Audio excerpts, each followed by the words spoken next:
Rajasthani garlic चटणी. अर्धा spoon मीठ आणि एवढेशे गार्लिक घालून कुटून घ्यायचं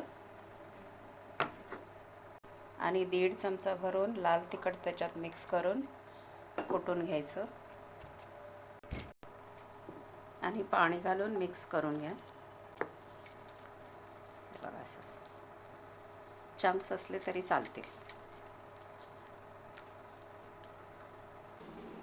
एका पॅनमध्ये ऑइल घेते. पीनट ऑइल आहे. एवढं ऑइल घ्यायचं. ते ऑइल गरम झालं की त्याच्यामध्ये जिरे टाकते.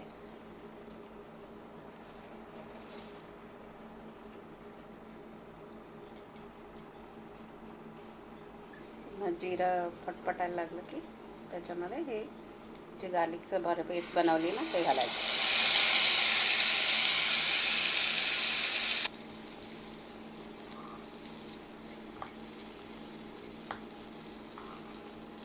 त्यात पाणी घातलं ना ते ओलावा जाईपर्यंत तेल सुटेपर्यंत त्याला चांगलं फ्राय करून घ्यायचं. परत अजून 2 मिनिटांनी हे तेल सुटायला लागले. आता ह्याच्यामध्ये कोथिंबीर टाकते.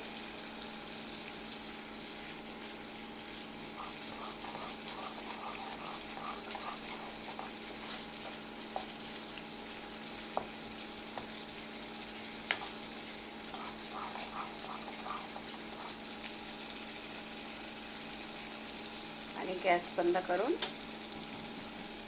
आणि हाफ लिंबू पिळते.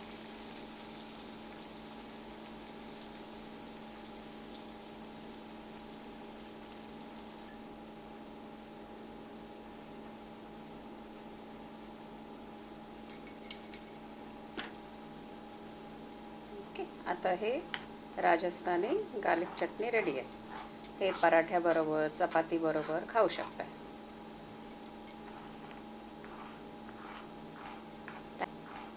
Thank you for watching. Bye bye. हे चटणी बाहेर ठेवलं ना 2-3 दिवस राहतं. नाहीतर डब्यात घालून फ्रीजमध्ये ठेवायचं. मग टिकतं. 1 आठवडा तरी टिकतं.